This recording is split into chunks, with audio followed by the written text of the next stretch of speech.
From Hollywood, the Mutual Network, in cooperation with Family Theater, presents The Adventures of Amy, starring Gene Cagney. To introduce the drama, here's your host, Jack Haley.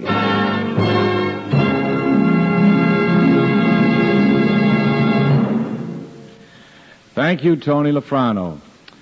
Family Theater's only purpose is to bring to everyone's attention a practice that must become an important part of our lives if we're to win peace for ourselves, peace for our families, and peace for the world. Family Theater urges you to pray. Pray together as a family. And now to our drama, The Adventures of Amy, starring Gene Cagney.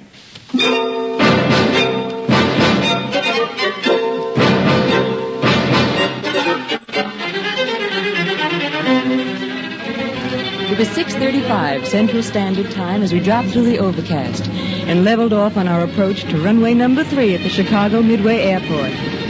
Looking down through the early evening darkness, I could see the crisscrossing pattern of runways come nearer and nearer.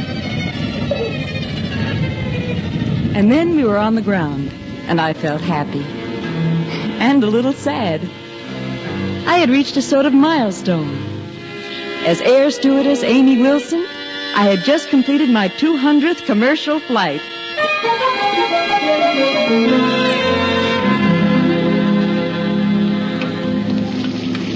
I hope you enjoyed your trip, Mr. Eden. Sure did, young lady. Always enjoy a North American flight, and especially when you're in charge.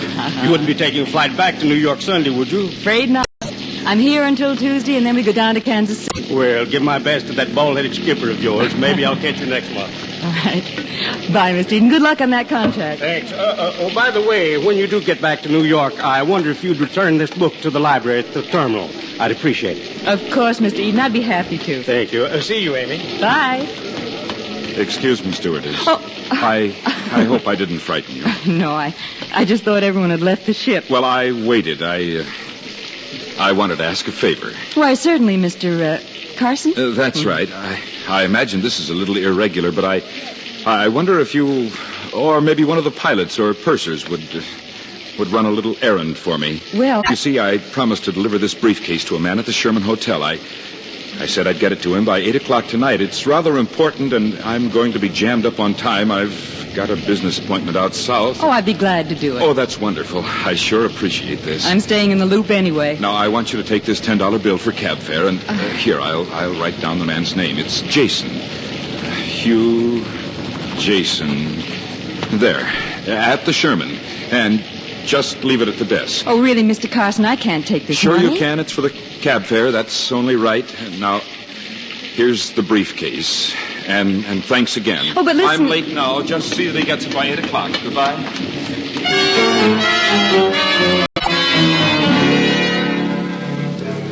Before I could say another word, he turned, hurried down the steps, and disappeared in the rain. I looked at the briefcase he'd handed me.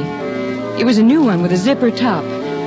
Rather heavy for its size. And over the clasp, holding it shut, was a small brass padlock. What do you got there, daughter? Something for the lost and found? Oh, Clayton, I was just coming forward to show this thing to you. One of the passengers gave it to me. That's the difference between a stewardess and a chief pilot. We get all the gripes and you get the gratuities. It's not a gratuity, thank you. I'm running an errand for someone. You know, you're going to get in trouble someday doing favors for everybody. Oh. Who gave you the $10 bill? It's a short story, but I'll stretch it out. Come on, let's catch that cab.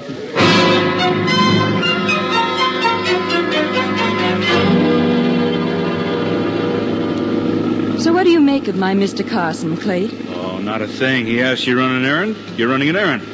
But there was something... I don't know. Something funny about it, though. The way he waited in the plane until all the others were gone. Oh, you're just imagining things. Clayton Plummer, I take your advice on a lot of things, mainly because I respect your judgment. Also because I'm old enough to be your father. But even by you, I won't be told I'm having hallucinations. Very well, Miss Amy. This guy Carson is an escaped Transylvanian, and the briefcase contains the crown jewels. Oh, go climb a tree. Here we are, folks. Okay, what's the freight, Captain? $3.85. Mm-hmm. Oh, here, Clayton, I'll get it. No, that's all right. I'll get it. That's what he gave me the money for. Driver, take it out of this 10. Okay, lady. Look, since I can't buy you a ride, how about coming up to my sister's for dinner? Lots of young, handsome pilots drop around. And talk shop all night. No thanks. Hey, lady, excuse me, but do you know where you got this bill? Why? Is there something wrong with it? It's hot. Hot? Yeah, stolen. Yeah, look. See the list of series numbers on this card? Are you kidding? No, the Treasury Department puts it out. Hackers are getting bad money pushed at them all the time. That's why I keep this card. You mean counterfeit money? Counterfeit, hot, both kinds. You see the series numbers on this tin you gave me? Here, hold it down by the meter. Yeah. Uh-huh. Well, now look at that number on the card, second from the bottom. Well, I'll be. I told you there was something funny about Carson. That's what you did, daughter. You know the guy who passed you this? We just brought him in on a flight from New York. Well, you better report him to the police. That dough's been stolen, probably from a bank. Well, does it say that in your card? No, but they don't fool around with nickels. When they give us series numbers like this to watch for, it means there's been a whole block of dough lifted up in the thousands.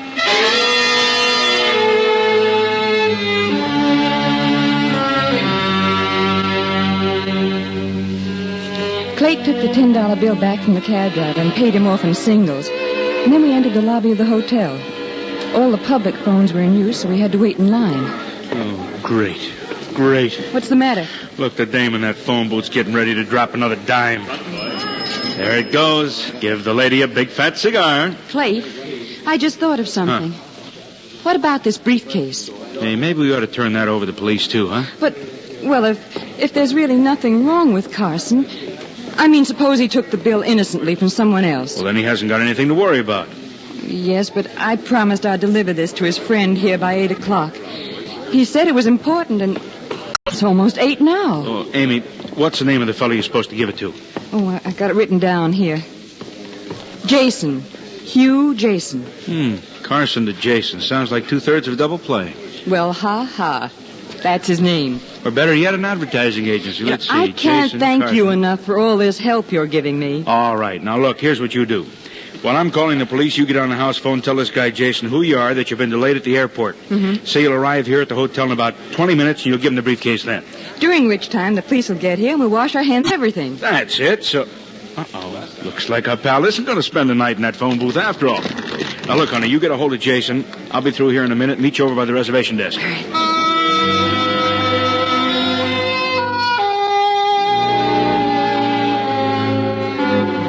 I was still carrying the briefcase as I started across the crowded lobby toward the row of house phones along the opposite wall. A cluster of 5 or 6 men were standing in front of the cigar counter, smoking and looking at magazines. I didn't know there was anyone following me until I felt the pressure on my arm. What are you... Keep walking, miss. Don't make a move. Just keep walking. Mr. Carson, what's... We're going upstairs in that elevator. If you start a fuss, you'll be sorry. Oh, but you... I promise you, miss, you'll be sorry. Now, let's go. There are only 3 other people in the elevator, counting the man who ran it. The 2 passengers get off at the 4th floor. We get off at the 8th. Do you mind telling me what this is all about? I'll take that briefcase. Of course. Who's that pilot you're with calling on the phone downstairs? Just a friend. Why didn't you leave the briefcase at the desk as soon as you came in? Well, we had to telephone. Now, listen. Tell me the truth.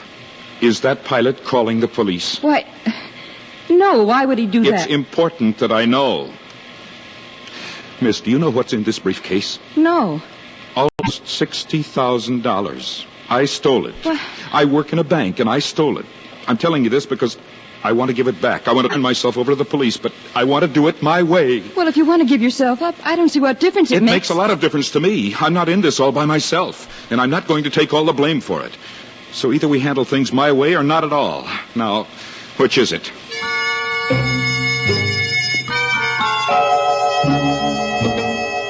I didn't have any choice. Mr. Carson, the man who'd given me the $10 bill and the briefcase, was desperate. He'd disgraced himself, and he'd ruined his career. And now he was sorry. Sorry and frightened. I'll admit it. I'm afraid of Hugh Jason. He bossed the whole operation, and if he isn't caught, my life won't be worth a plugged nickel. And he's in this hotel right now? Yes, that's why I wanted you to deliver the money to him. I was going to call the police, and they'd catch Jason red-handed with the stuff. Well, isn't there any other way you could have implicated him? No, he fences the money. What? He sells it. He's pretty clever. All right. All right, I'll help you. What do you want me to do?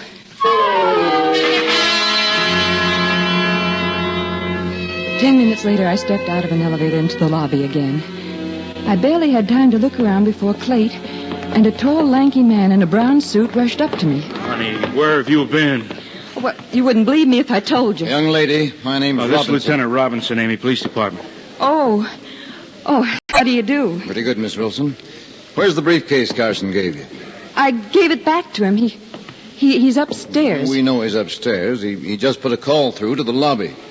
You should have hung on to that briefcase. Well, after all, it was his briefcase. Oh, you folks ought to stick to flying airplanes. Hey, I'll sign that statement. Who was Carson calling? The police. Didn't know we were already here. Oh, I guess you know as much about this as I do, then. We know he robbed his own bank in New Jersey and says he wants to give himself up. Did he say anything about a man named Jason? Yep.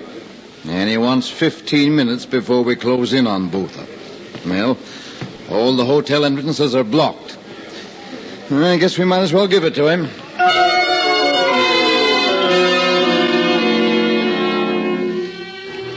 So Mr. Carson got his 15 minutes. We stood there in the lobby, at the wall clock over the reservation desk, watching Mr. Carson's time go by and listening to Lieutenant Robinson. I talked to the president of the bank this evening about him on the phone, about Carson. Says he's really brilliant. I mean, phenomenal. Add a column of 5 figures, that kind of thing. Never make a mistake. Oh. And like during the war, they had him in Washington, these codes and ciphers, you know. Yeah. Enemy codes. He had an eye for it, a mind for it. Could cut right through the gibberish and figure things out. Smart fellow. My.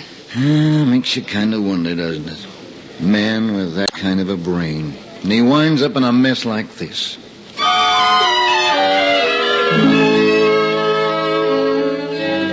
At 9:05, Lieutenant Robinson and his men started upstairs to room 612, the room that Mr. Carson had told them Jason was occupying. 10 minutes crept by, then 20. What are you so fidgety about? Well, they should have come down by now. I'll bet something's gone wrong. Oh, you worry too much. Look, the place is crawling with cops. If there's any trouble, they can handle it. Maybe Jason gave him the slip. Now, how could he? All Carson has to do is point him out and the party's over. Oh, what do you say we go into the coffee shop and get a sandwich? I'm starving. But supposing Carson hasn't pointed him out, who else would know him on sight? Lieutenant Robinson hasn't ever seen him. Amy, everywhere in the world you do this. Cairo, London, Wichita. You gotta stick your nose into something But what if something has gone wrong? Like what? Like Clayt. Let's go upstairs and see. There's nothing to see upstairs but a lot of cops. But I've got an idea. No, I got a better one. Let's have a sandwich. I'm going upstairs. Are you coming with me or not? Daughter, will you just once quit trying to save the world? Very well, I'll go by myself.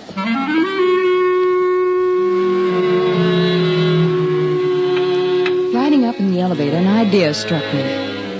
If the police hadn't closed in on Jason yet, that might mean it was because he wasn't in his room. And they were still waiting for him to arrive there.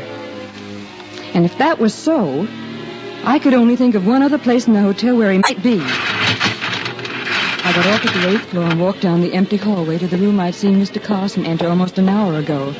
I tried the door. It was locked. I was just about to turn and leave when I heard a key in the latch and the door swung open. Yes, sir? Oh, I was looking for Mr. Carson. So was I, ma'am. I guess we're both too late. Looks like you skipped out. Oh? Don't take my word for it. Step in. See for yourself. I walked into the room, and the pleasant-looking little man with the white hair closed the door after me. He told the truth. There was no sign of Carson, although the briefcase I'd given back to him was lying at the foot of his bed. You a friend of Mr. Carson's, ma'am? Well, in a way. Are you? He wouldn't think so. I'm an investigator for that bank you robbed. I see you recovered the money. Oh, you mean the briefcase? Yeah. Got that back anyhow. Just a shame I couldn't have nabbed Carson in the bargain. All of a sudden, I realized there was something wrong. He hadn't seemed surprised at all that I knew Carson kept the money in that briefcase. And he made no effort to explain why it should have been left behind. There was only one conclusion. This small, soft-spoken gentleman with the twinkly eyes was Jason. Maybe I'm just old-fashioned, miss. But how is it a nice girl like you knows a man like Carson? You meet him on one of your airplanes? Why, yes. He was a passenger on the flight in from New York this evening. Did you know him very well, Mr. Williams, Clarence Williams. No, not too well, miss. Just professionally. Oh, I see. Well, I guess I'd better be getting this money down into the hotel vault. Mm-hmm. Oh, by the way, did you round up the other man who was in on the robbery? Other man? Who's that? Oh, I thought you knew. Mr. Carson told me all about him. His name is Jason. He couldn't help it. Just for a second, his face froze. In another moment, it was warm and friendly again, but I had learned what he didn't want me to know. Just, what is it he told you, this Jason fellow, miss? Well, that he'd helped to organize the robbery, and he was just as guilty as Mr. Carson himself. Mm-hmm. Anything else? Did he describe Jason? No, but, well, now let's see. I started talking about anything, everything that Carson had told me. I was stalling for time, and I was scared. The friendly blue eyes began to harden. And then suddenly, for no reason that I can explain, I noticed the calendar. What are you looking at? That, on the floor. It looks like a piece of cardboard sticking out from under the door of that closet. From where? From here, under the door of this closet. Yeah, let me see that. It's just a calendar, or part of one. Give it to me. He snatched the torn piece of cardboard out of my hand and stared at it. Then he flipped it over on the other side, and I saw what it was. The lower half of one of those calendars you find tacked up in every hotel closet in the country. Amy? Amy, you in there? Who's that? A friend of mine. You better let him in. Hey, you all right? When I told Lieutenant Robinson you were upstairs, we started looking for you. Oh, I'm glad you did. Who's this man, Miss Wilson? My name is Williams. I'm a bank investigator. He is not. He's the man you're looking for. He's Jason. My dear young lady. Well, let's see your credentials, Williams. Why, certainly. Here you are, Lieutenant. Hey, you look all right? I've been chasing Carson ever since he left New Jersey. Don't you believe him, Lieutenant? That briefcase he's got is the one that Carson gave me. It's full of money. Well, of course it is. And you're trying to get out of here with it. I intend to turn it over to the manager of this hotel for safekeeping. Lieutenant, believe me, he's Hugh Jason. Miss Wilson, this man's credentials are in order. Well, have you found Jason yet? He didn't show up. What about Mr. Carson? You haven't found him either. I think he skipped out, Lieutenant. As I was telling this young lady Lieutenant, here you've got to believe me. This man is Jason. Everything he's done has been suspicious. Why, even this calendar. I looked down at the torn piece of cardboard. For the first time, I noticed something significant about it. It had been ripped exactly in half. And then I saw what it meant. Perhaps it was because of what Lieutenant Robinson had told us about Carson down in the lobby, about his mind and how quickly it worked and how good he'd been at breaking codes and ciphers during the war. Anyway, I saw it. Clayton, the closet. Look in the closet. Now, what's the closet got to do with it? Lieutenant Robinson, please look in the closet. She's out of her head. It's locked. Say what goes on here. Oh, break it open, please. This is ridiculous. Break it open. Mr. Carson's in there. I know he is. Carson? That's the silliest thing I ever heard of. You stick right here, Williams. We'll see how silly it is. Hey, Carson. He's out cold. Looks like he's been drugged. Yeah, he's alive all right, though. Oh. Yeah, let's get him on the bed here. Let me give you a hand, Lieutenant. That's it. Phone down for a doctor. And Jason, you stay right where you are. I want to see my lawyer. I got a hunch you'll be seeing plenty of him from now on. Wilkins, take this guy down and book him. Oh, me. You want to sit down, daughter? Oh, I'm going to have to, Clayton. I'm just going to have to. Listen, young lady, I'm very grateful for this, but what happened? How did you know for sure that Carson was in the closet and this guy was Jason? Yeah, explain it to me. It was the calendar. Calendar? The message in the calendar. He was trying to name the person who drugged him. There's no message on this. Not a thing written on either side of it. As far as I can see, all he did was tear it in half. That's right, but it was the lower half. Those last 6 months he pushed out from under the door before he became unconscious. Okay, Miss Wilson. So this is the last 6 months. Well, what does that give you? Jason? Daughter, I think the strain of all this has been just a little too much for you. It has not. Lieutenant Robinson said Mr. Carson was good at codes and ciphers during the war, didn't he? Well, what of it? Lieutenant, did Carson have anything in there he could have written with? A pen or a pencil? I doubt it. He's in his shirt sleeves. Well, that proves it. He couldn't write down Jason's name, so he did the next best thing when he found the calendar. Now, look at the lower half. Yeah. The last 6 months, with December torn off. July, J. August, A. September, S. October, O. November, N. J, A, S, O, N. Jason. Well, I'll be grounded. Oh, I don't know what the commission's going to say about this. Well, you ask Mr. Carson when he comes to if that isn't what he meant. July, August, September. Oh, brother. Do you like it, Mr. Plummer? Not just yet, daughter. Well, I advise you to start liking it right away, because from now on... Oh, don't say it. Every time you tell me to stop trying to help Now, people, Amy. whether we're in Rome or London or Sioux Falls... Well, I just won't pay any attention.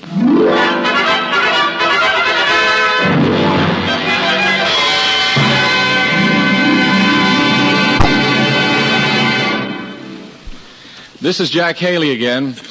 You know, we at Family Theater wish to express again our gratitude for your letters of appreciation and criticism of our Family Theater productions.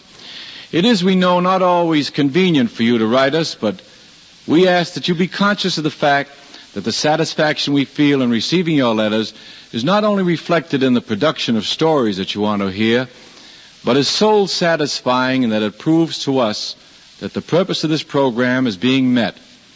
A purpose which has but one goal, family prayer. If this goal can be brought about by good entertainment, stories that you want to hear, then we are encouraged in our purpose. Family prayer is not solely the province of adults, but it serves as the best example we can provide our children.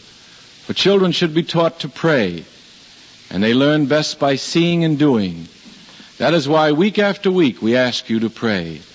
Pray together as a family.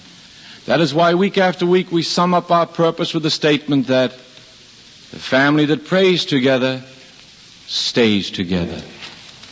More things are wrought by prayer than this world dreams of.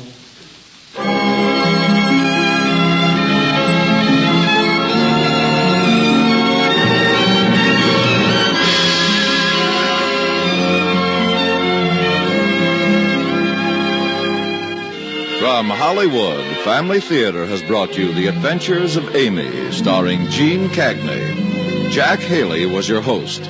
Others in our cast were Howard Culver, Leo Cleary, Billy Baucom, Jack Crucian, and Francis Urey. The script was written by John T. Kelly, with music composed and conducted by Harry Zimmerman, and was directed for Family Theater by Joseph F. Mansfield.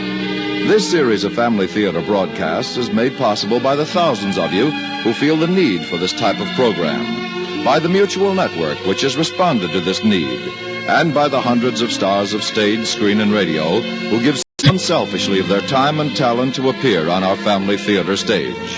To them and to you, our humble thanks. This is Tony Lofrano expressing the wish of Family Theater that the blessing of God may be upon you and your home, and inviting you to be with us next week when Family Theater will present A Kind of Treasure, starring Walter Brennan and Natalie Wood. Join us, won't you?